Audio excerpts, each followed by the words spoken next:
오늘은 누가복음 18장 1절로 8절 말씀을 통해서 낙심하지 말라라는 말씀의 제목으로 함께 말씀의 은혜를 나누겠습니다. 시편 77편 1절 같이 읽을게요. 시작. 내가 내 음성으로 하나님께 부르짖으리니 내 음성으로 하나님께 부르짖으면 내게 귀를 기울이시리로다. 시편 77편 1절 말씀. 아멘. 할렐루야. 한 주 동안 잘 보내셨죠? 네, 날씨가 많이 추워지고 있습니다. 감기 조심하시고요. 특별히 독감 조심하실 수 있기를 바랍니다. 오늘은 이 누가복음 18장 1절로 8절 말씀을 살펴볼 텐데, 여러분 오늘 본문의 말씀은 좀 우리가 생각할 때는 좀 충격적인 말씀이에요. 우리가 그동안 알고 있었던 그 말씀의 내용과는 방향이 좀 많이 틀린 부분이기 때문에 오늘 함께 말씀의 의미를 살피면서 주님께서 우리에게 하시고자 하시는 그 음성이 무엇인지를 말씀을 통해서 살펴볼 수 있기를 바랍니다. 우리 속담에 이런 말이 있죠. 지성이면 감천이라는 말이 있죠. 정성이 지극하면 하늘도 어떻게 하신다고요? 감동하신다고요. 그런 뜻인데, 이게 뭐 이런 의미인 것 같아요. 무엇이든지 정성을 다해서 하게 되면 어려운 일들도 뭐 이루어낼 수 있다라고 하는 그런 말인데, 여러분 이 말을 기도에다 적용을 시키면 큰 낭패를 봐요. 굉장히 큰 어려움을 당하게 됩니다. 여러분 오늘 본문의 말씀은 우리가 지금 지난주부터 시작해서 기도에 관해서 말씀을 나누고 있는데, 여러분 기도에 있어서 가장 중요한 본질은 내가 열심을 가지고 있다. 그게 기도의 본질은 아니에요. 기도에 있어서 가장 중요한 내용은 열심이 기도의 본질이 아니기 때문에, 오늘 그 기도의 본질에 있어서 우리가 왜 기도하면서 낙심하고 기도하면서 슬퍼하고 왜 기도하면서 실패하는가에 관한 문제를 오늘 본문의 말씀이 담고 있습니다. 오늘 본문의 말씀을 이렇게 해석하면 큰일 나요. 끈질기게 기도하면 반드시 응답된다. 여러분 이런 식으로 성경을 읽으면 오늘 본문의 내용과는 전혀 상관없는 이야기가 돼요. 그러니까 뭐 과부가 자주 재판장에게 찾아가서 날마다 재판장에게 하소연하고 날마다 울며 불며 메어 달리면 그 불의한 재판장이 귀찮아서 그 과부의 기도에 응답을 해줬다. 그래서 그 원한을 풀어주지 않았냐. 그러니까 자주 찾아가서 울고불고 매달리면 안 될 일도 된다. 그러니까 끈질기게 기도해라 라고 가르치면 말씀과는 전혀 상관없는 내용이 돼요. 주님께서 지금 하고 싶어 하시는 이야기가 그 이야기가 아니라는 거죠. 여러분 실제로는 오늘 본문의 말씀은 끈질기게 기도하면 응답받는다가 아니라, 그렇게 끈질기게 기도하고 정당하게 기도했음에도 불구하고 응답되지 않는 기도에 관해서 우리가 어떻게 생각을 하고 우리가 어떻게 낙심하지 않을 수 있는가에 관한 문제를 오늘 본문이 말씀하고 있다라고 하는 겁니다. 그러니까 오늘 주제는 이거예요. 끈질기게 기도함에도 응답이 이루어지지 않을 때 어떻게 해야 하는가? 우리가 그러함에도 어떻게 믿음을 소유할 수 있겠는가? 우리가 그런 상황 가운데도 어떻게 기도의 자리를 떠나지 않을 수 있겠는가? 그 이야기를 하는 거예요. 그럼 오늘 본문의 말씀은 비유에 관한 말씀이죠. 이 비유는 특별히 목적하는 바가 있어요. 더 잘 이해를 시키기 위해서 비유를 하는 거예요. 그러니까 그 비유라고 하는 건 뭐 예를 들면 작은 것을 가지고 큰 것을 설명하고 한 부분을 가지고 전체를 설명할 때 이 비유를 사용을 하는데, 꼭 언제나 그렇다는 건 아니에요. 언제나 그렇다는 건 아닌데, 실질적인 기도에 관한 도움과 그 기도에 관한 교훈을 주시기 위해서 예수님께서 뭘 하시고 있죠? 그 비유에 관한 말씀을 하고 있다는 겁니다. 여러분 오늘 본문의 말씀을 보면 불의한 재판장과 과부가 등장을 합니다. 여러분 성경에서는 이 과부와 고아를 가장 연약한 자의 대표적인 인물로 성경에서 표현을 합니다. 특히나 남자가 주도권을 갖고 힘을 행사하는 그 가부장적인 제도 속에서 과부는 가장 나약한 자의 지위에 머물 수밖에 없는 사람이에요. 그러니까 그 과부라고 하는 사람, 그러니까 남편이 죽었다라고 하는 그와 같은 상황 속에서는 뭐 경제적인 생활도 어려울 뿐만 아니라 사회적인 활동 자체가 제약이 있었고, 그러면 어떤 결과가 일어나게 되죠? 누군가의 도움의 손길이 없이는 살아갈 수 없다라고 하는 그런 결론에 다다르게 되어진다라고 하는 거죠. 그런데 그런 과부가 하필 또 억울한 일을 당합니다. 원한을 품게 되고 재판장에게 자기 원한을 풀어달라고 간청하지만 이 재판장이 들어줘요? 안 들어줘요? 들어주지를 않습니다. 그도 그럴 것이, 여러분 이 재판장이 어떤 사람인지를 성경이 분명하게 말씀하죠. 2절 말씀 보세요. 2절 말씀 같이 한번 읽을게요. 시작.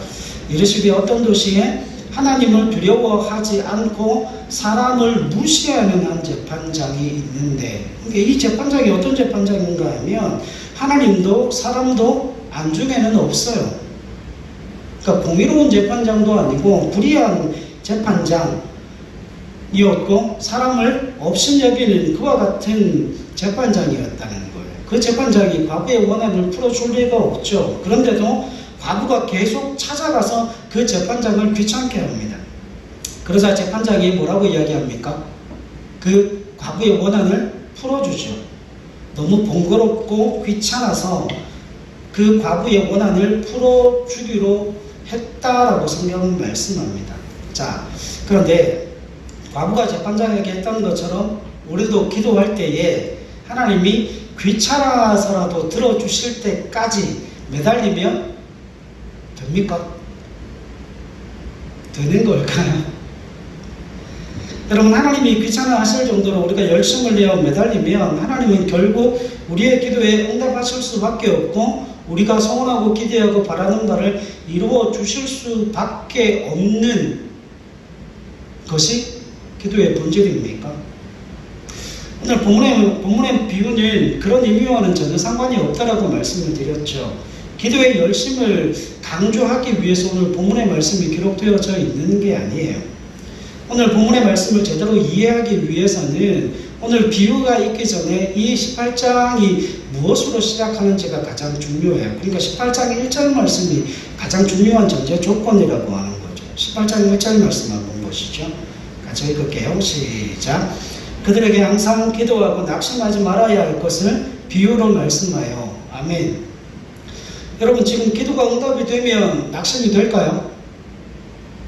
여러분, 기도가 응답되면 낙심할 이유가 없는 것 아닙니까? 내가 바라고 소원하고 기대하는 것을 하나님 앞에 구하고 기도해서 하나님께서 응답을 주신다면 여러분, 마음이 왜 무너지겠습니까? 낙심된다는 게 뭐예요? 마음이 떨어진다는 거잖아요. 마음이 무너져 내린다는 거잖아요. 여러분, 예수 믿는 하나님의 사람이 그 마음이 무너져 내릴 때가 언제인 줄 아십니까?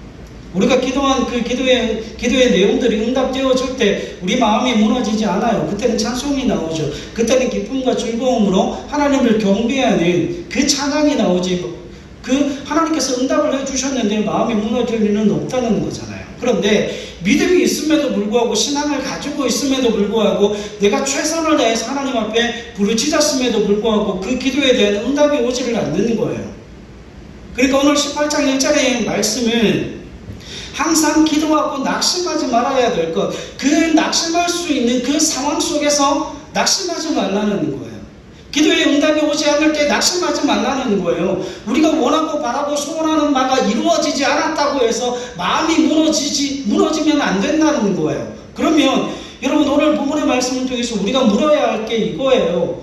하나님, 우리가 기도해도 응답이 오지 않고 우리가 구해도 하나님께서 말씀하시지 않고 우리의 그 모든 환경들이 무너지고 넘어지고 쓰러지고 우리의 그 모든 환경들이 무너져 내리는 그 상황 가운데 우리가 어떻게 낙심하지 않을 수 있겠습니까? 응답이 오지 않는 가운데 낙심하는 건 당연하지 않습니까?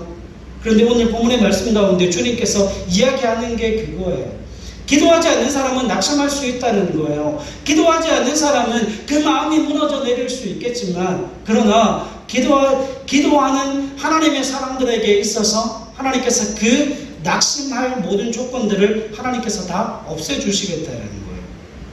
오늘 본문의 핵심이 바로 거기에 있습니다.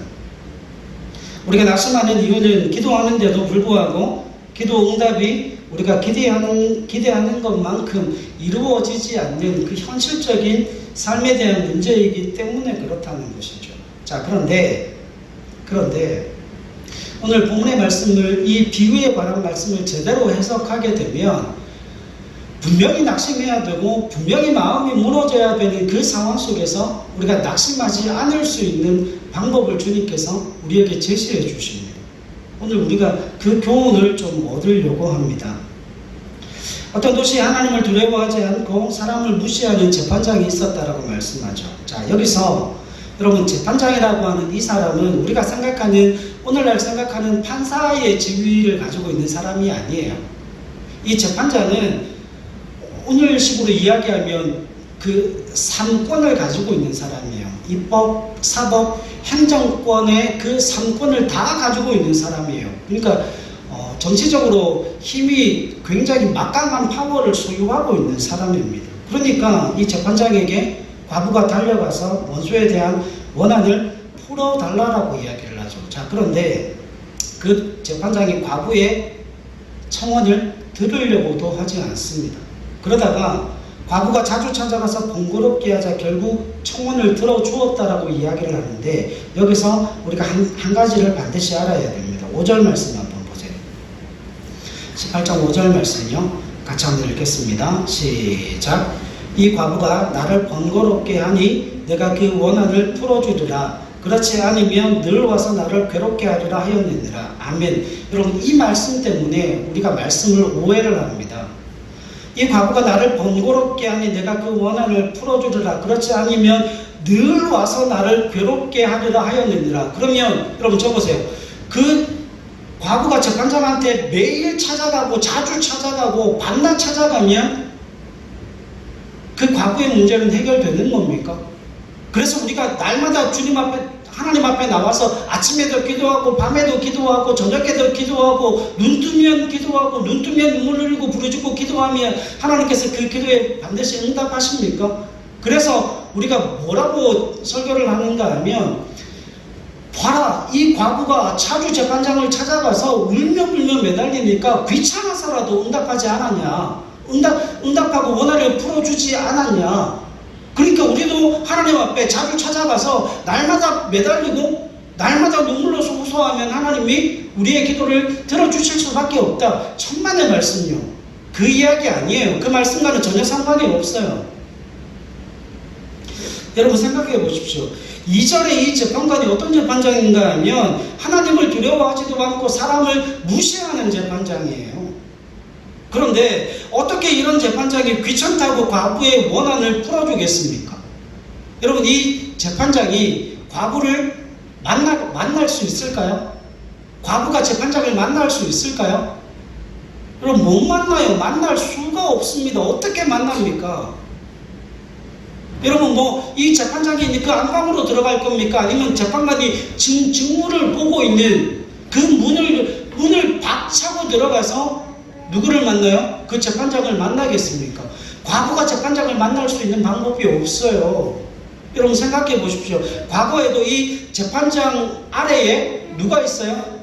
이를 돕는 사람들이 있었겠죠. 직위가 낮은 사람들이 있었겠죠. 그 직위가 낮은 사람들을 다 끌고 그 재판장을 그냥 다 무시하고 재판장을 다이렉트로 만난다? 불가능합니다. 그런 일은 기적으로라도 일어날 수 없습니다. 그러니까 재판장이 그냥 무시하고 외면하면 그만이에요. 끝인 거예요. 원한을 풀어주는 것이 오히려 더 귀찮은 일이에요. 6절로 7절 말씀 한번 보십시오. 이 말씀을 해석할 수 있는 길이 여기에 있어요. 6절로 7절 같이 읽습니다. 시작. 주께서 또 이르시되 불의한 재판장이 말하는 것을 들으라. 하물며 하나님께서 그 밤낮 부르짖는 택하신 자들의 원한을 풀어주지 아니하시겠느냐? 그들에게 오래 참으시겠느냐? 아멘. 자, 여기에 오늘 본문의 말씀을 지금부터 한번 해석을 해볼게요. 여러분 여기에 보면 불의한 재판장이 과부의 원한을 풀어주죠. 그리고 6절로 7절 말씀에 보면 하나님도 밤낮 부르짖는 택하신 자들의 원한을 풀어줍니다. 그래서 여기까지만 딱 이야기를 하고 끈질기게 기도해야 된다라고 이야기를 해요. 아니에요. 여러분 원한을 풀어달라고 하는 과부와 택하신 자들 사이에 공통점이 하나 있어요. 이 공통점을 빼버리면 오늘 본문의 말씀이 해석되어지지를 않습니다. 여러분 과부가 재판장한테 나갔어요. 과부가 재판장한테 뇌물을 줄 수 있는 돈도 없습니다.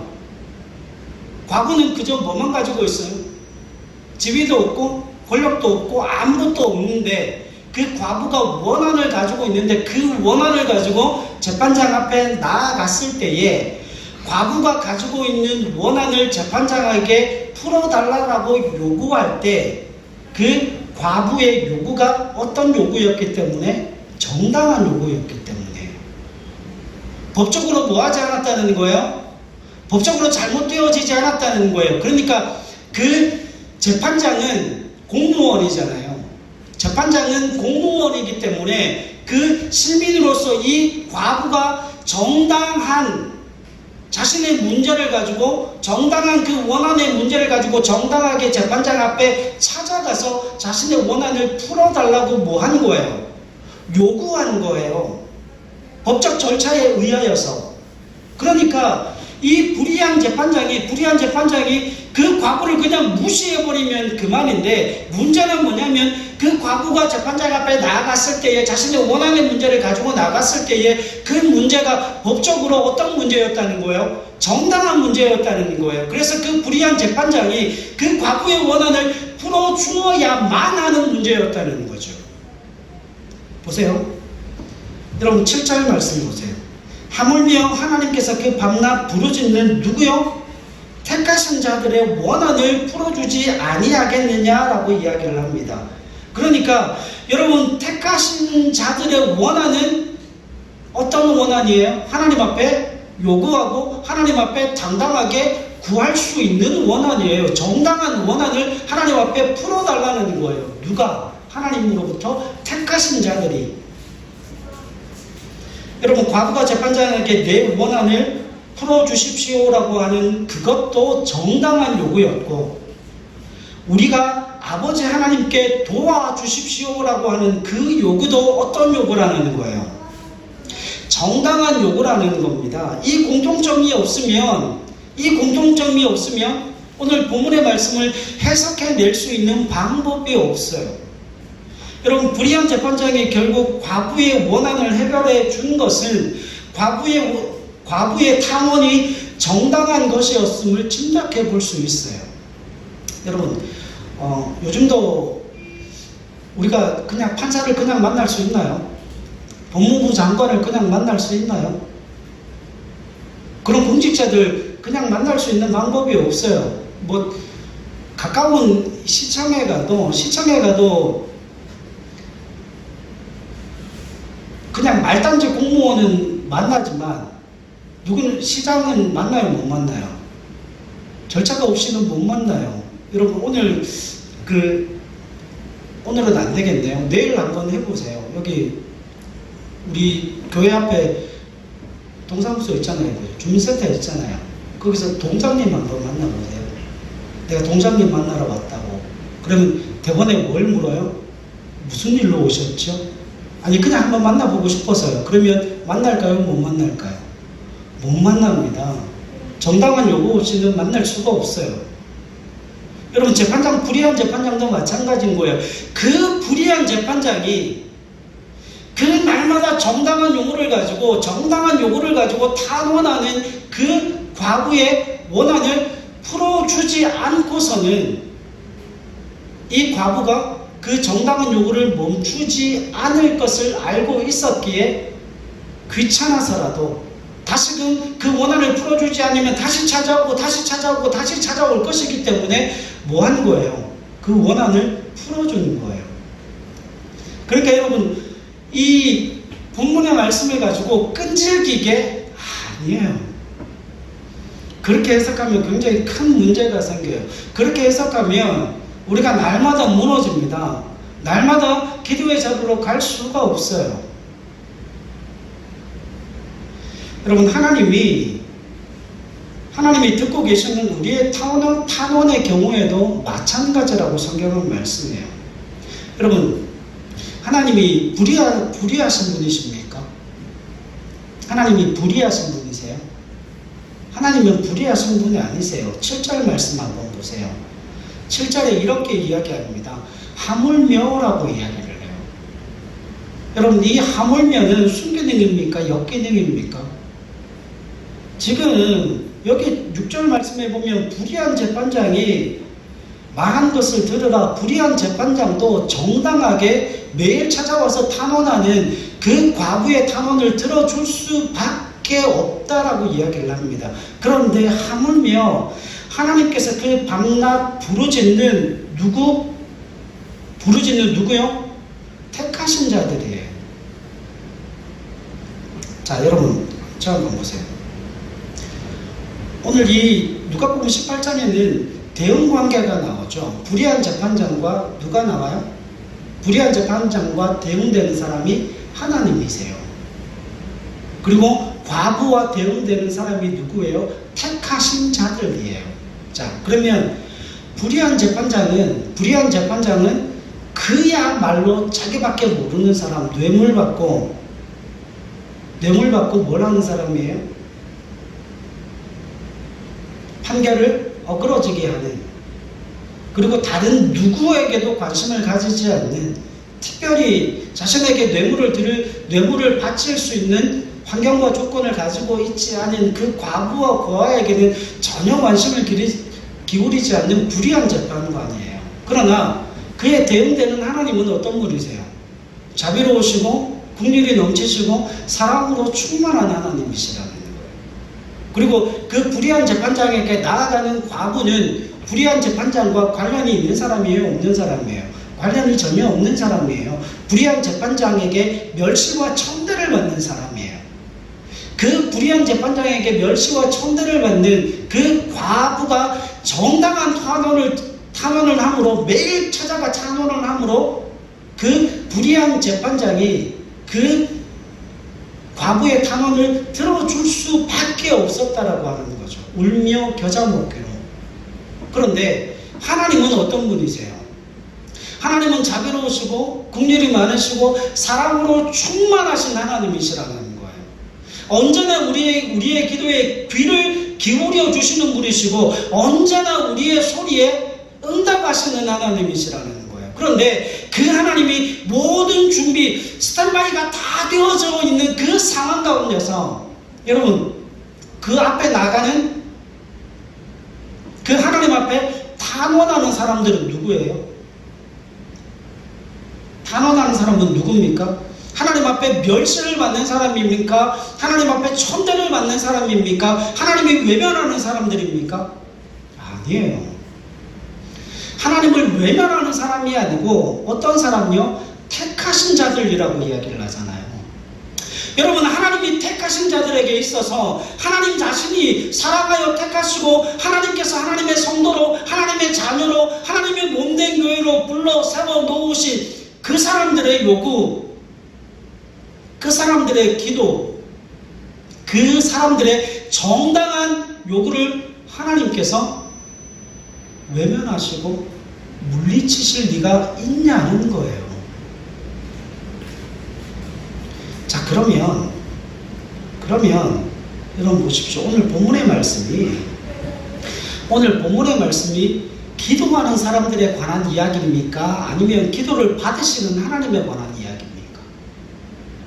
기도를 받으시는 하나님에 관한 이야기예요. 여러분, 과부의 탄원을 들어준 사람, 과부의 원한을 풀어준 사람이 누구예요? 재판장이잖아요. 재판장인데 어떤 재판장이에요? 불의한 재판장이에요.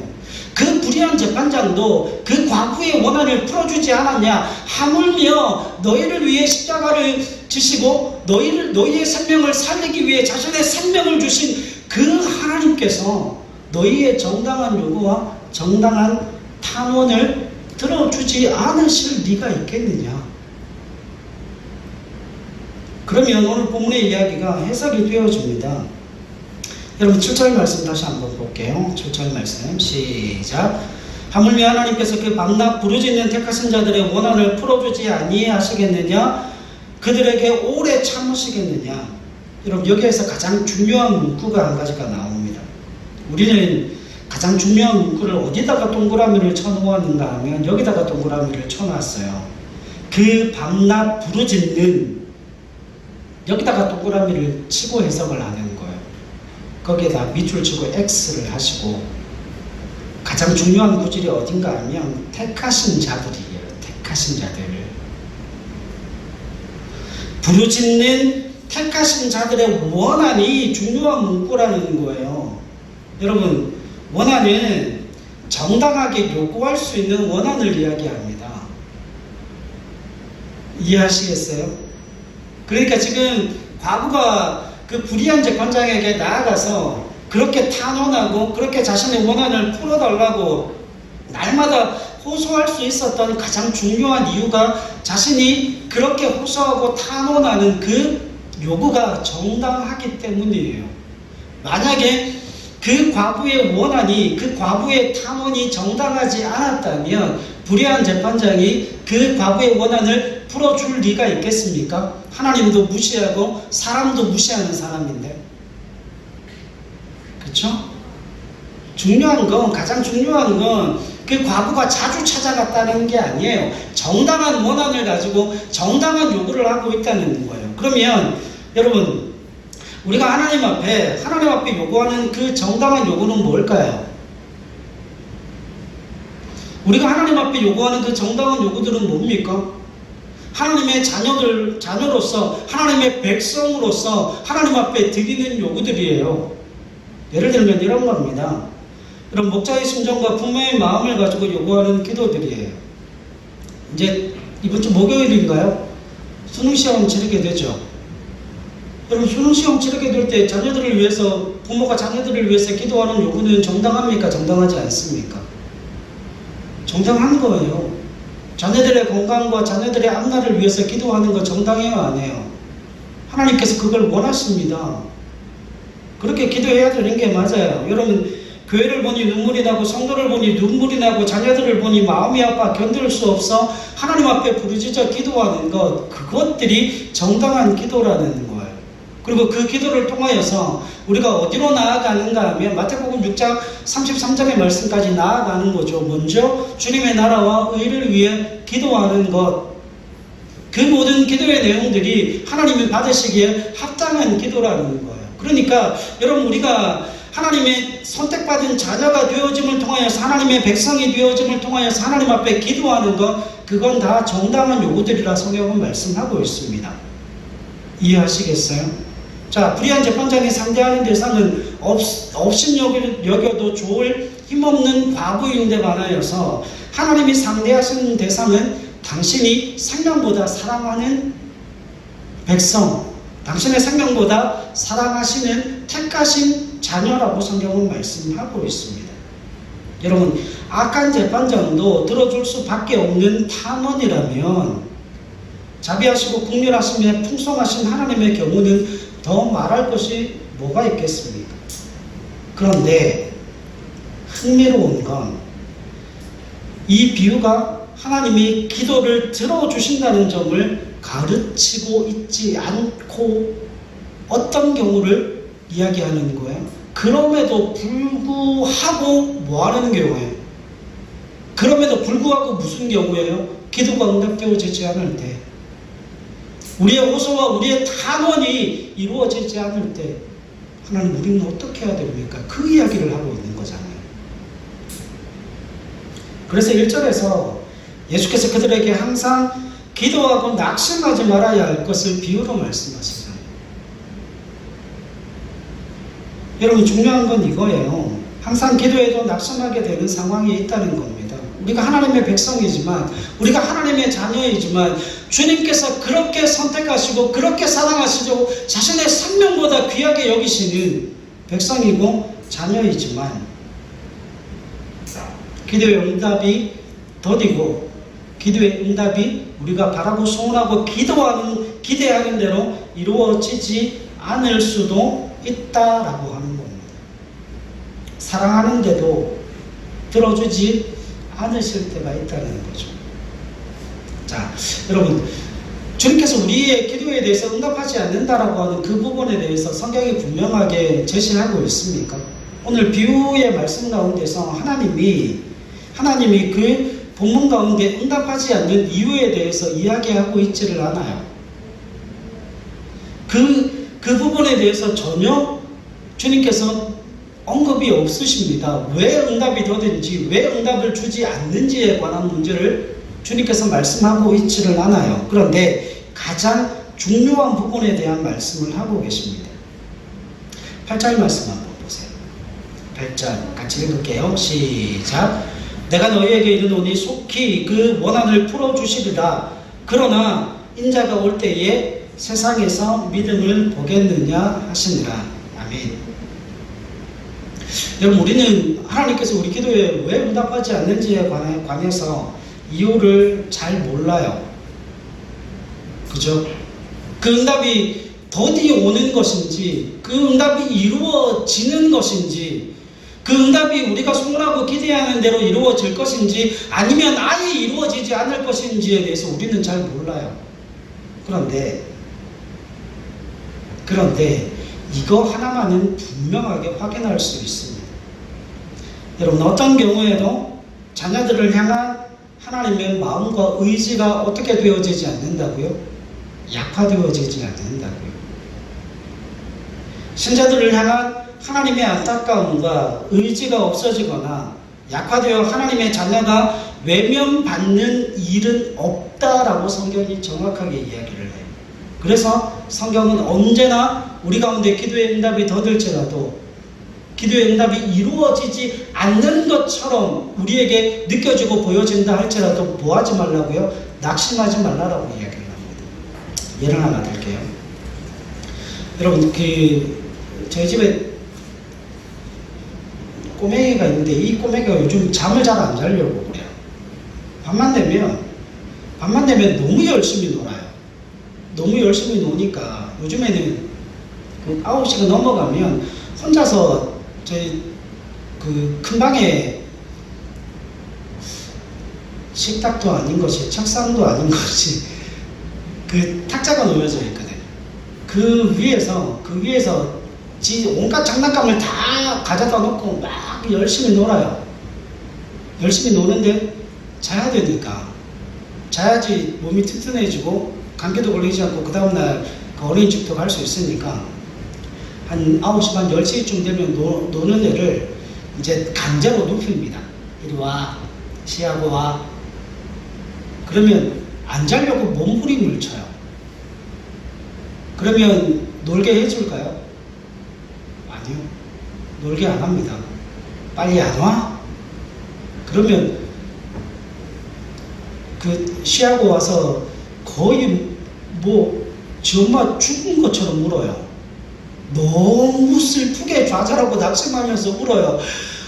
한 번도 못 놀았는데, 이때까지 놀아놓고 2시간을 놀아놓고 한 번도 못 놀았는데, 그러고는 계속 막 펑펑 울어요. 근데 눕힙니다. 눕혀서 재워요. 그러면 아침에 또 웃으면서 깨요. 웃으면서 깨서 엄마 사랑해, 아빠 사랑해, 다녀오겠습니다. 그러고 어린이집 다녀오는데, 여러분, 저 아이가 소원하고 기대하는 말은 더 노는 겁니다.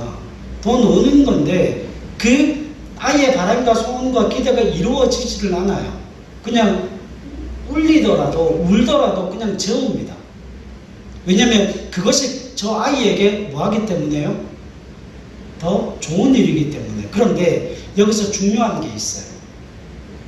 여러분, 저 아이는 우리에게 요구하죠. 한 번도 못 놀았는데 나는 더 놀아야 되겠어 라고 이야기를 하는데, 단칼에 안 돼, 너는 지금 자야 돼, 그렇게 이야기를 하고 그 우는 아이, 때로는 때려서까지 아이를 재우는데, 그와 같은 과정 속에서 그 아이를 사랑하는 엄마나 아빠의 마음이 없어집니까? 사라져요, 안 사라져요? 사라지지 않아요. 사랑하는 그 마음은 그대로예요. 사랑하는 그 마음은 그대로인데, 안타까워하는 마음은 그대로고 안아주고 싶어하고 사랑하고 정말 그 아이에 대한 그 마음은 그대로 있지만 뭐 하는 거예요? 적어야 하니까 때로는 때리기도 해요. 근데 부모의 마음은 여전히 그 아이를 사랑하는 그 마음에는 전혀 변함이 없어요. 하나님의 마음이 그렇다는 거예요. 여러분 8절 말씀 가운데 주님께서 정말 중요한 말씀을 하시는데 내가 너에게 이르노니 속히 그 원한을 뭐 하신다고요? 풀어줄 거야. 내가 너희 기도에 응답할 거야. 내가 너희 기도 가운데 내가 자비와 긍휼과 그 사랑하는 그 마음을 여전히 가지고 있기 때문에 비록 지금은 눈에 보이지 않고 손에 잡히지 않고 너희 기도가 응답이 되어지지 않는 것처럼 보여질지라도 내가 속히 그 기도에 대해서 응답할 거야. 그러나 인자가 올 때에 세상에서 뭘 봐요? 믿음을 보겠느냐. 이 믿음이 어떤 믿음인 줄 아십니까? 이 믿음이 이런 믿음이에요. 여러분 쳐보세요. 이 믿음이 이런 믿음이에요. 내 손에 잡히는 게 없지만 내가 받은 것이 없지만 내가 기도는 하고 있는데 그 기도에 대해서 응답이 더디오고 응답이 이루어지지 않는 것 같지만 나는 하나님의 마음을 알아. 하나님은 나를 사랑하시고 하나님의 자신의 생명보다 내 생명을 더욱더 귀하게 여기는 하나님이셔. 하나님의 그 자비와 하나님의 긍휼과 하나님께서 나를 사랑하시는 그 마음에는 변함이 없으시기 때문에 주님은 내 기도를 듣고 계셔.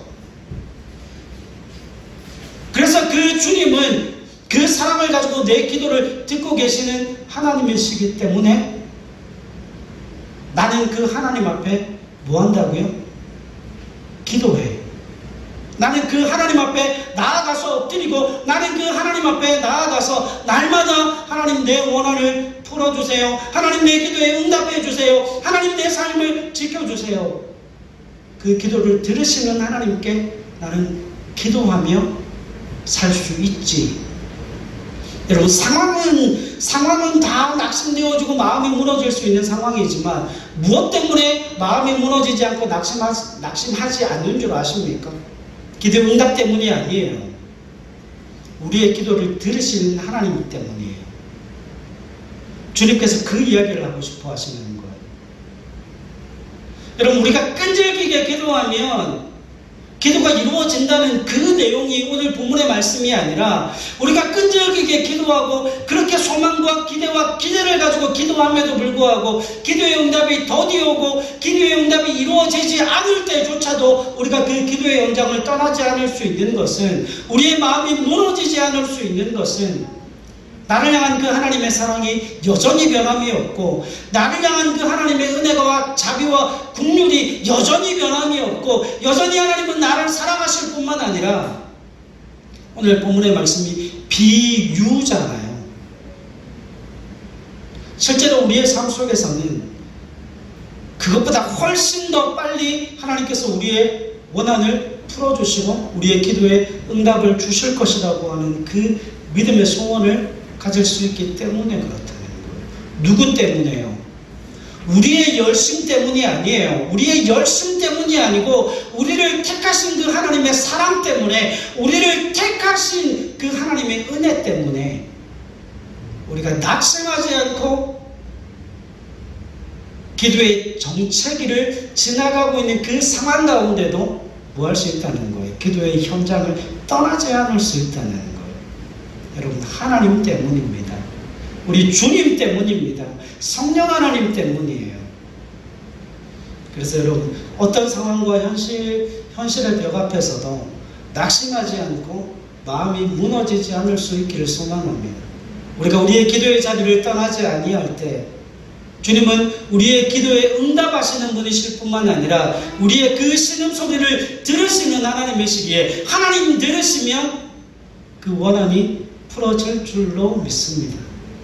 하나님은 그 원한을 반드시 풀어주실 뿐만 아니라 우리의 믿음이 우리의 마음이 무너지기 전에 역사하시고 임재하여 주셔서 우리를 그 모든 기도의 응답의 자리로 이끌어 인도하시는 하나님이심을 믿음으로 고백합니다.